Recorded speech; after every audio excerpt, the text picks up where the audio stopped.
तो good evening class, myself SK Singh. और आज हम लोग एसी सर्किट पढ़ रहे थे। एसी में हम लोगों ने प्योर रेजिस्टेंस पढ़ा था। प्योर रेजिस्टेंस में क्या था, एक बार बस ओरली बताने चल रहा है, समझो। प्योर रेजिस्टेंस में voltage V and current I are in same phase. Voltage V, current I are in same phase. एक बार याद दिलाते हैं बस, सीधा सीधा विदाउट फिगर। ये रेजिस्टेंस है और यहाँ पे वोल्टेज शो किया, और इसमें क्या था, रेजिस्टेंस में ये लिया था आपने EMF E equal E0 sine omega t. इसमें क्या था, जब प्योर रेजिस्टेंस होता है तो वोल्टेज V या EMF E and current I are in same phase. बताया था। सेम फेज का मीन्स ये था कि एंगल में कोई भी डिफरेंस नहीं था। हम लोगों ने ये पढ़ा था, I equal I0 sine omega T, ये बात। इसके बाद में हम लोगों ने प्योर कैपेसिटर लिया था। प्योर कैपेसिटर में क्या था कि वोल्टेज V या EMF E equal E0 sine omega T, और यहाँ पे C था। जब ये हम लोगों ने फाइंड किया था तो इसमें current I 90 degree forward wise होता है, बताया था, प्लस π/2। हम लोगों ने ये पढ़ा था, ये पढ़ चुके हम लोग। केवल छोटा सा फिगर बना दे रहे हैं। यहाँ पे करंट शो करेंगे, I equal I0 sine omega T. Current forward wise है तो I equal sine omega T लिखेंगे।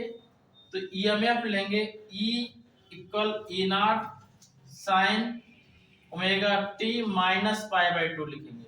यानी कि करंट को 90 डिग्री आगे होना चाहिए। यदि करंट में यहाँ प्लस π/2 रख देंगे तो ओमेगा टी लिखेंगे।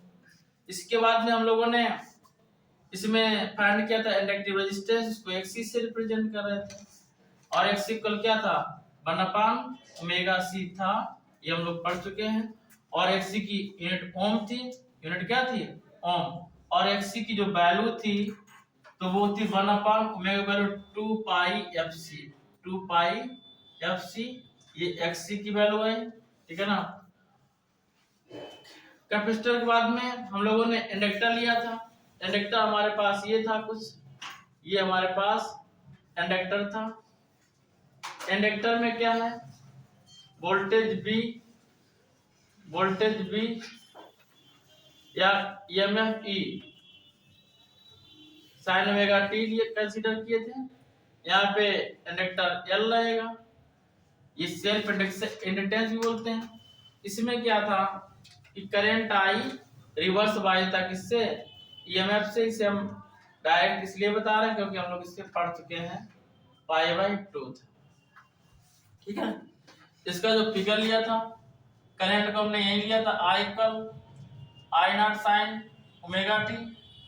तो EMF E आया हमारे पास equal E0 sine omega T plus π/2। इसमें जो रेजिस्टेंस हुआ करता है उसको हम लोग XL बोलते हैं, और XL इक्वल ओमेगा L होता है, और ओमेगा की वैल्यू 2πf इंटू L। ये XL की वैल्यू आई, ये हमने XL फाइंड किया, XC फाइंड किया और प्योर रेजिस्टेंस में बताया, ठीक है ना। तो तीन तो ये थे। इसके बाद में LR था और CR था। ये हम लोगों ने LR और CR नेक्स्ट टर्म पे पढ़ा था, तो उसको थोड़ा सा ऐसे ही जैसे इसको डिस्क्राइब किया वैसे ही डिस्क्राइब करते हैं। इसके बाद में हम आगे बढ़ेंगे। देखिएगा, जब हम लोग LR लेंगे तो L के बाद R लेंगे। R को ऑलवेज जब C और R कनेक्ट करना हो तो लास्ट में R ही रहेगा। क्यों, क्योंकि R ऐसा रेजिस्टेंस है जो इलेक्ट्रॉन को आगे बढ़ने से रोकता है, ठीक है ना। जब करंट ही नहीं होगा तो L में जाएगा कैसे, नहीं जा सकता है। तो इसलिए L पहले लगाएंगे, R बाद में, ठीक है ना। और अभी आपने पढ़ा है कि करंट में EMF E और current I are in same phase होते हैं, और एल में इलेक्ट्रिक फील्ड सॉरी एल में ईएमएफ 90 डिग्री क्या होता है, फॉरवर्ड वाइज होता है, किससे, करंट से। तो इसको हम लोग ऐसे नोट करेंगे, यहाँ पे I equal I naught sine omega T both के लिए हो गया, और जब ईएमएफ लेंगे रेजिस्टेंस के लिए तो E R equal to E naught sine omega t होगा, और जब इंडक्टर के लिए लेंगे तो E L equal E naught sine omega T plus pi by 2 आएगा, ये इंडक्टिव रेजिस्टेंस होगा, ठीक है ना। इसके बाद में हम लोगों ने इसमें ग्राफ बनाया था कि इधर ई नॉट लिया था, ई एल लिया था, क्या लिया था, ई एल, और इधर ई आर, जो इधर फाइंड होगा वो इम्पीडेंस कहलाएगा, क्या कहलाएगा, इम्पीडेंस। इम्पीडेंस को जेड से रिप्रेजेंट किया। अब इम्पीडेंस क्या होता है ये हम आपको पढ़ा चुके हैं, जेड का अंडर रूट आएगा omega square L plus R square. Omega square L को एक्सएल बोलते हैं, क्या बोलते हैं, एक्सएल। इसको लिख सकते हैं, ऐसे लिखते हैं एक्सएल, एक्स अपेक्स में X square L plus R square. ये हमारा इम्पीडेंस आया, क्या आया, इम्पीडेंस, क्योंकि इसमें रेजिस्टेंस है और इंडक्टेंस है। अब जब कैपेसिटर के लेंगे, कैपेसिटर में हम लोग फाइंड कर चुके हैं, ध्यान दीजिए, कैपेसिटर में हम लोग फाइंड किए थे ईएमएफ ई था इसमें भी, और ईएमएफ क्या था, equal E naught sine omega T, ये आर है, ये सी है। आर में current I sine omega T और resistance R in same phase. और जब सी लिया तो इस ये वाला कैंसिल आउट हुआ, और सी को हम लोग ऐसे शो कर देंगे, ठीक है ना, सी को ऐसे शो करेंगे। अब जब इसमें फाइंड करेंगे तो ये हमारे पास ईसी होगा, क्या, E naught sine omega T minus pi by 2 है। इसके लिए जब जेड फाइंड करेंगे, यहाँ भी इम्पीडेंस होगा, तो क्या होगा, X C X square C plus का R square, X square C plus का आर स्क्वायर। ये हमारा इम्पीडेंस निकला किसमें, एल और सी आर में। अब हमारा लास्ट पॉइंट है क्या, एल सी, तो लिखिएगा सर्किट कंटेनिंग, अब लास्ट लिखना देगा सर्किट कंटेनिंग,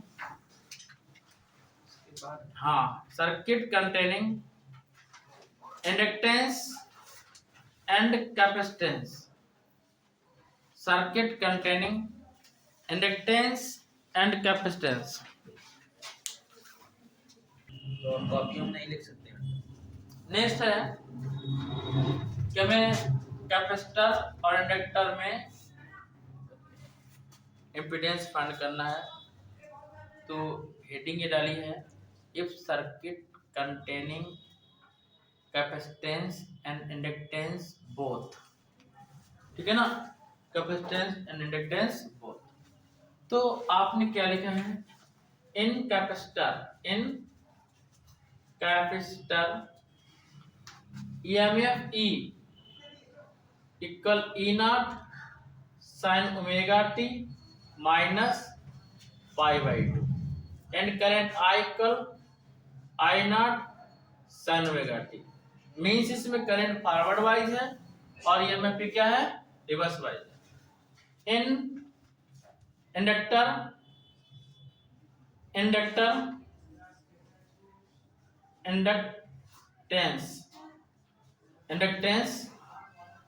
ईएमएफ ई, इसे सी लिख सकते हो सपेक्स में, इसे एल लिख सकते हो सपेक्स में। ई L equal E naught sine omega T plus pi by 2। इसमें क्या है कि इसमें ईएमएफ फॉरवर्ड वाइज है 90 डिग्री और करंट रिवर्स वाइज है साइन ओमेगा टी, ठीक है। अब जब इसमें हम ग्राफ बनाएंगे तो करंट को ऐसे लेंगे, I equal I naught sine omega T C ऐसे आएगा, ईसी कल E naught sine omega T minus pi by 2, और ईएल ऐसे जाएगा, E naught sine omega T plus pi by 2। देखो यहाँ भी 90 बन रहा है, यहाँ 90 बन रहा, दोनों के बीच में कितना बन रहा, 180 बन रहा है, और ये दोनों एक दूसरे से अपोजिट है।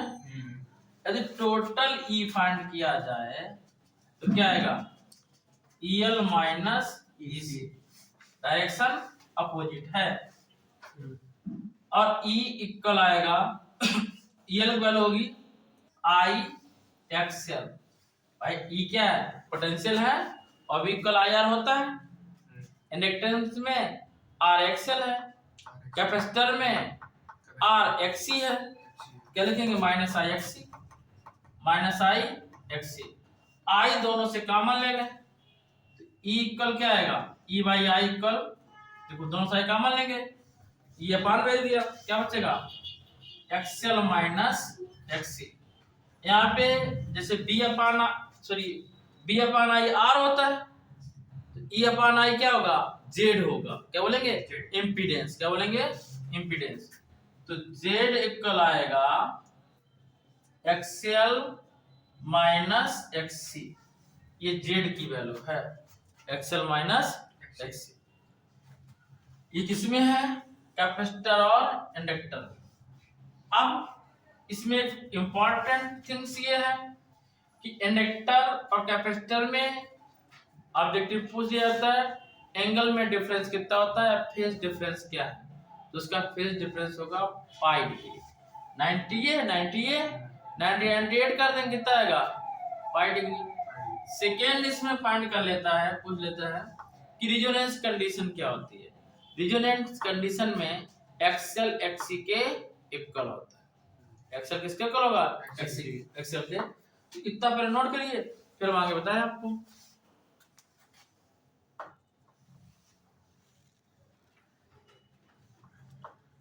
अब 1 मिनट क्लियर देखिएगा, इसमें रिजोनेंस कंडीशन क्या है। रिजोनेंस कंडीशन है, रिजोनेंस कंडीशन, रिजोनेंस कंडीशन क्या होता है, देखो जब XL की वैल्यू XC के इक्वल हो जाए तो रिजोनेंस कंडीशन होती है। और resonance condition by the way होती क्या है, जैसे देखिएगा आप कहीं जा रहे हो, ठीक है ना, पुल के नीचे पास हो रहे हो, तो नीचे से अगर वाटर फ्लो हो रहा है और यदि आर्मी की टुकड़ी जा रही तो उससे बोला जाता है कि कदम मिला के ना चले। ऐसा इसलिए होता है कि पैर के जो फुट है उसकी वाइज मैच हो जाएगी और वाटर की फ्रीक्वेंसी मैच हो जाएगी, तो इतना हैवी जो पुल होता है वो भी ब्रेक हो सकता है, ठीक है ना, वो ब्रेक हो सकता है। जबकि ट्रक निकल जाते हैं तब ब्रेक नहीं होगा, उससे ब्रेक हो सकता है। ये क्या होता है, ऐसा होता है फ्रीक्वेंसी से। तो रिजोनेंस कंडीशन क्या है कि XL equal XC, XL value omega L, XC value one by omega C। Omega को उठा के इधर ले आए, ओमेगा स्क्वायर और 1/LC आएगा। ओमेगा की वैल्यू 2 पाई f होती है, स्क्वायर लगा दो इक्वल 1/LC, स्क्वायर को उठा के यहाँ लगा दीजिएगा, 2 पाई f इक्वल 1/√LC, तो frequency f equal 1/2 pi root LC, this is the frequency. और फ्रीक्वेंसी की यूनिट पता क्या है, हर्ट्ज, क्या है, हर्ट्ज। तो ये हमारे पास LCR सर्किट में फ्रीक्वेंसी आ गई, और ये हमारे पास इम्पीडेंस है, ठीक है ना, क्या है, इम्पीडेंस। अब लास्ट बचा हमारे पास LCR सर्किट, क्या बचा है, LCR सर्किट। नेक्स्ट हेडिंग है LCR सर्किट। बच्चा ध्यान दो इधर, LCR सर्किट बोल रहे हैं, CLR सर्किट बोल रहे हैं, तो CLR सर्किट है, इसे हम लोग क्या लिखेंगे, इन CLR सर्किट, समझे पहले बात को, इन CLR सर्किट, पहले समझ लीजिए किसको लेंगे ना, in CLR circuit in capacitor EMF E is 90 degree reverse bias, दिख रहा है, EMF E 90 degree reverse bias किससे, करंट I से। In inductor EMF E is 90 degree forward bias current I, है ना। In resistance R EMF E and current I are in same phase, means R के लिए ER लेंगे तो यही आएगा, ER equal to E naught sine omega T, E naught sine omega T. तो जब इसका ग्राफ बनेगा तो इसका ग्राफ कैसे बनेगा, ये बात समझ में आ गई। सी में EMF रिवर्स वाइज होता है करंट से, L में EL फॉरवर्ड वाइज होता है E से, R में सेम होता है। तो इसको हम लोग ऐसे बना सकते हैं, देखो ये था ER था तो यहाँ लिख सकते हैं ER, ऊपर था EL तो यहाँ लिख दिया EL, और ये अपोजिट डायरेक्शन में है तो इसको लिख सकते हैं माइनस का EC, क्या लिखते हैं, माइनस का EC। यहाँ पे हम इसे रिजल्टेंट सपोज कर लिया और इसे परपेंडिकुलर ड्रा करा दिया, तो ये हो जाएगा EL minus EC, this is the angle suppose किया फाई, ठीक है ना। यहाँ पे सबसे पहले हम लोग फाइंड करेंगे इम्पीडेंस। इम्पीडेंस के लिए हमने सपोज कर लिया टोटल, पहले टोटल EMF फाइंड करेंगे E, और E की वैल्यू क्या आएगी आप सबको पता होना चाहिए, रूट में EL माइनस EC का होल स्क्वायर, और ये देखिए परपेंडिकुलर है, ये बेस है, ये हाइपोटेन्यूस है, तो हाइपोटेन्यूस का स्क्वायर इक्वल टू परपेंडिकुलर का स्क्वायर प्लस बेस का स्क्वायर, तो hypotenuse equal to under root perpendicular का स्क्वायर प्लस बेस का स्क्वायर, प्लस का क्या आ जाएगा E स्क्वायर R, ये हमारे पास फाइंड हुआ, ठीक है ना। अब ध्यान दीजिएगा, इक्वल हम लोग EL को लिख सकते हैं I XL minus I XC का square plus I square R square, I square इसमें से कॉमन ले लिया, इसमें I स्क्वायर बाहर निकालेंगे तो I स्क्वायर बाहर निकलेगा, और दोनों से I स्क्वायर बाहर निकालेंगे तो बाहर क्या आएगा I आएगा, क्या बचेगा XL माइनस XC का होल स्क्वायर प्लस का R स्क्वायर, तो I को क्या पार लिख देंगे E by I equal XL minus XC का होल स्क्वायर प्लस का R स्क्वायर। अब यदि हमें E बाई I का मींस इम्पीडेंस होता है, तो यहाँ पे इम्पीडेंस लिखेंगे Z, क्या लिखेंगे Z, और Z इक्वल क्या